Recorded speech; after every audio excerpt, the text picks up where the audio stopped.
জেগে আসছো নাকি ঘুমায় পড়ছো? শোনো, যদি ঘুমিয়ে না পড়ে থাকো, এই যে দেখো অলরেডি কিন্তু আমাদের লাকড়ি স্টেশনে নাগির যে রিং ইভেন্ট আছে এটা কিন্তু অ্যাভেলেবেল হয়ে গেছে। চলো আমরা নাগির রিং ইভেন্টটি কমপ্লিট করি। আর দেখেছি নাগির রিং ইভেন্টটি কমপ্লিট করে 80টি আইটেম রেট নিতে আমাদের কি পরিমাণ ডায়মন্ডের প্রয়োজন হয়। তবে ইভেন্টটা কমপ্লিট করে দেখানোর আগে তোমাদের জন্য স্পেশাল গিভওয়ে একটি অ্যানাউন্সমেন্ট রয়েছে। তোমরা এই ভিডিওতে যথেষ্ট লাইক করে দিবা। প্রত্যেক 1000 লাইকের জন্য একটি করে নয়, 2টি করে নয়, মোট 3টা করে কিন্তু উইকলি গিভওয়ে পেয়ে যাবে। গিভওয়েতে পার্টিসিপেট করতে বেশি কিছু না, জাস্ট এই ভিডিওতে লাইক করে থাকতে হবে, চ্যানেলটা সাবস্ক্রাইব করে থাকতে হবে। আর তোমাদের ইউআইডি কিন্তু অবশ্যই কমেন্ট সেকশনে দিতে হবে। আর হ্যাঁ, চ্যানেলটা সাবস্ক্রাইব না করে কিন্তু ইউআইডি কমেন্ট সেকশনে দিতে লাভ নেই। তোমরা কিন্তু আগে চ্যানেলটা সাবস্ক্রাইব করবে, তারপর কিন্তু তোমাদের ইউআইডি কমেন্ট সেকশনে দিবা। আর গাইস, তোমরা অনেকে আছো যারা কিন্তু নিজেরা ইভেন্টটা কমপ্লিট করতে যাচ্ছ, একদমই কম দামে টাইম টক করতে চলে যেতে। তোমরা যারা রিসেলার রয়েছে তারা কিন্তু চাইলে এখান থেকে রিসেল করতে পারো, কারণ এখানে কিন্তু অন্যান্য ডায়মন্ডের প্রাইসটা অনেকটাই কম। তো অবশ্যই পিন কমেন্ট করা আছে। তো আর বেশি কথা বলছি না, আমরা নাগির যে রিং ইভেন্টটি আছে এটা কমপ্লিট করার জন্য কিন্তু লাকড়ি সেকশনের দিকে চলে আসছে। আর রিং ইভেন্টটা ফোকাসে কিন্তু আমাদের মোট 3টা লেজেন্ডারি আইটেম রাখা আছে। তার মধ্যে একটি কিন্তু হচ্ছে আমাদের নাগির টিম ভি বান্ডেলটা, যেটা তোমরা এখানে স্ক্রিনের উপর দেখতে পাচ্ছ। এটার বেসিক প্লাস কাস্টমাইজ দুটি ভার্সনে কিন্তু আমাদের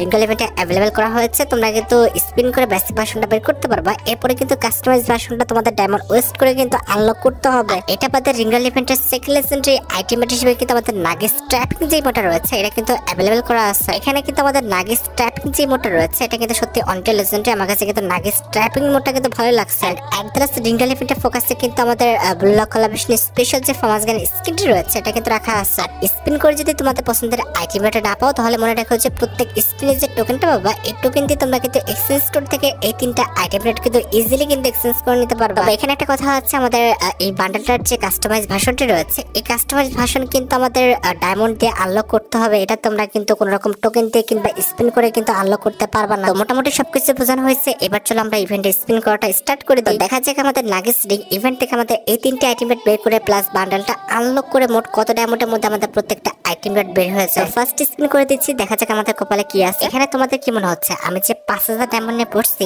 এই ডায়মন্ডের মধ্যে ইভেন্টটা কমপ্লিট কি হবে? আমার একটু সন্দেহ হচ্ছে, তারা যদি বেশি বেশি টোকেন না দেয় কিংবা হচ্ছে আমাদের লেজেন্ডারি আইটেম রেট 2-1টা না দেয়, তাহলে কিন্তু কখনোই এই ডায়মন্ডের মধ্যে পসিবল না। তবে কথা হচ্ছে, যেটা দেখলাম যে ফার্স্ট স্পিনে কিন্তু আমাদের টোকেন খারাপ না, মোটামুটি ভালো দিয়েছে। তবে আমাদের টোকেন কিন্তু লাগবে মোটামুটি 200, 300, 400, এই তো 400-450 কাছাকাছি। লেটস সি আমাদের সেকেন্ড স্পিনটা কিন্তু রানিং হয়ে গেছে। দেখা যাক সেকেন্ড স্পিনে আমাদের যে কোনো একটা আইটেম দিয়ে দেয় কিনা।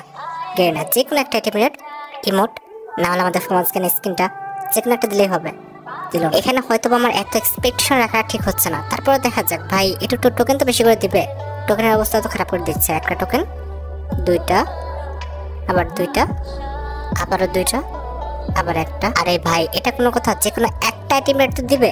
ও ভাই, মনে হলো ইমোটা দিছে না? কি দেখলাম? কংগ্রেচুলেশন। হ্যাঁ ভাই, ইমোটা দিয়ে দিচ্ছে আমাদের নাগিস ট্র্যাপিং যে ইমোটা, যেটা আমাদের 150 টোকেন লাগতো এক্সচেঞ্জ করতে, সেটা আমরা কিন্তু স্পিনের মাধ্যমে পেয়ে গেছি। সিরিয়াসলি সত্যি আমার অনেকটা ভালো লাগছে। দেখা যাক যে আমাদের বান্ডেলটা যেটা রয়েছে এটা আমরা স্পিনের মাধ্যমে পেয়ে যাই কিনা। আমি শিওর যেটা সম্ভব না, যদি পেয়ে যাই এটা কাকতালে হয়ে যাবে। আমার যেটা এক্সপেকটেশন সেটা হচ্ছে, যদি ফার্মাস গান স্কিনটা দিয়ে দিত তাহলে কিন্তু আমাদের মোটামুটি 150 টোকেন বেঁচে যেত। দিবে কি আদৌ? বলা যায় না, দেখা যাক দেয় কিনা। না না রে, দিল না।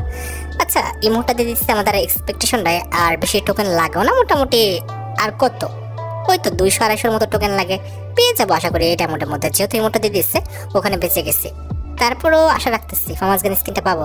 না দিবা? ও ব্রো, এটা কি করলো? কংগ্রেচুলেশন ভাই, নাগিস টিম ভি বান্ডেলটা এটা আমাদের দিয়ে দিল। সিরিয়াসলি বাপরে, মনে কয় যুগ পরে এত সুন্দর একটা লাক পাইছি আমি, যেখানে আমি বান্ডেল পাইলাম ইভেন্টের মেন রিওয়ার্ডটা স্পিনের মাধ্যমে। সিরিয়াসলি, আরে আমার তো এখনো ঘড়ি কাটতেছে না। কেমনে কি গেম নাকি ভুল করে দিল? না, আমি যে বিষয়টা দেখছি যে আইসাগের রিং কিংবা নাগের রিং কোন ইভেন্টে কিন্তু খুব বেশি ডায়মন্ড ওয়েস্ট করতে হয় না, কিংবা খুব বেশি তারা কিন্তু ঝামেলা করে না। খুব ভালো হয়েছে, আমাদের কিন্তু ইভেন্টের যে টোকেনটা সেটা কিন্তু হয়ে গেছে। আমরা এবার যেটা করব সেটা হচ্ছে জাস্ট এক্সচেঞ্জ স্টোর থেকে আমাদের যে লেজেন্ডারি ফার্মাস গান স্কিনটা রয়েছে এটা কিন্তু এক্সচেঞ্জ করে নিলাম, যেটা কিন্তু আমাদের কংগ্রেচুলেশনের মাধ্যমে কিন্তু আমাদের অ্যাকাউন্টে চলে আসলো। তো এখানে কিন্তু আমাদের ইভেন্ট থেকে প্রত্যেকটা আইটেম কিন্তু নিয়ে আসে। এবার আমাদের যেটা করতে হবে, আমাদের টিম যে ভি বান্ডেলটা রয়েছে, ইট মিনস নাগিস টিম যে ভি ওই বান্ডেলটা আছে, এটা কিন্তু আমাদের আনলক করতে হবে স্পিনের মাধ্যমে। আমরা এখন যেটা পেলাম এটা কিন্তু হচ্ছে আমাদের বেসিক ভার্সন, এটাকে কিন্তু আপগ্রেড করতে হবে। এর জন্য কিন্তু আমাদের চলে যেতে হবে হোমে। তো আমরা কিন্তু প্রথমত হোমে চলে আসবো, এরপর আমাদের চলে যেতে হবে কিন্তু ল্যাব সেকশনে। আমরা কিন্তু ল্যাব সেকশনে ক্লিক করে দিয়েছি, এরপর টেলর, এরপর কিন্তু আমাদের কোলাবরেশন। এই দেখো এই যে আমাদের সরি এটা হচ্ছে আমাদের আইসাকি বান্ডেলটা ওপেন হয়ে গেছে। এই যে দেখো আমাদের নাকি রিং ইভেন্টের বান্ডেলটা, যেটা কিন্তু বেসিক ভার্সনটা আমরা অলরেডি কিন্তু আনলক করে ফেলছি।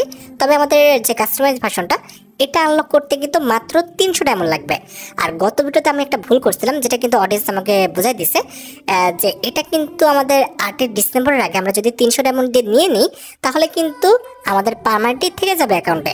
আর যদি 8 ডিসেম্বর ওভার করে ফেলি তাহলে কিন্তু এটা কখনোই আমরা জীবনে আর নিতে পারবো না। ইট মিনস আমার দেখা মতে ফ্রি ফায়ার ইতিহাসে অডিয়েন্সের জন্য সবচেয়ে ভালো কিন্তু ইভেন্ট আমাদের নাগিস এবং আমাদের আইসাকের ইভেন্ট কিন্তু ছিল। ইভেন্ট থেকে তোমরা কিন্তু একটি বান্ডেল কিন্তু মাত্র কিন্তু 300 ডায়মন্ডে পাচ্ছ, যেটা কিন্তু একদম অবিশ্বাস্য ছিল। আর হ্যাঁ, আমি যখন ইভেন্ট স্ক্রিন করা স্টার্ট করি তখন কিন্তু আমাদের অ্যাকাউন্টে 5517 ডায়মন্ড ছিল, এখন কিন্তু আমাদের অ্যাকাউন্টে 4017 ডায়মন্ড আছে। তার মানে বোঝা গেল ফুল ইভেন্টটা কমপ্লিট করতে ইভেন্ট থেকে কিন্তু আমাদের খুব বেশি না, জাস্ট আমাদের 1500 ডায়মন্ড লাগছে। আর তোমাদের লাগ যদি অত্যাধিক খারাপ হয়ে থাকে সেক্ষেত্রে কিন্তু খুব বেশি ডায়মন্ড লাগবে না, হাইস্ট হলে 3000 ডায়মন্ডে কিন্তু ইভেন্টটা সম্পূর্ণ কমপ্লিট হয়ে যাবে। যাই হোক, আশা করি তোমরা ভিডিও দেখে উপকৃত হয়েছো। তাই যদি হয় অবশ্যই কিন্তু ভিডিওতে একটি লাইক করে দিও। চ্যানেলটা সাবস্ক্রাইব না করে থাকলে কিন্তু অবশ্যই চ্যানেলটা সাবস্ক্রাইব করে ফেলো। আর তোমরা যারা এখনো গিভওয়েতে পার্টিসিপেট করনি অবশ্যই কিন্তু গিভওয়েতে পার্টিসিপেট করে ফেলো। আজকের মতো ভিডিও এই পর্যন্ত, দেখা হবে অন্য কোনো ভিডিওতে। আল্লাহ হাফেজ।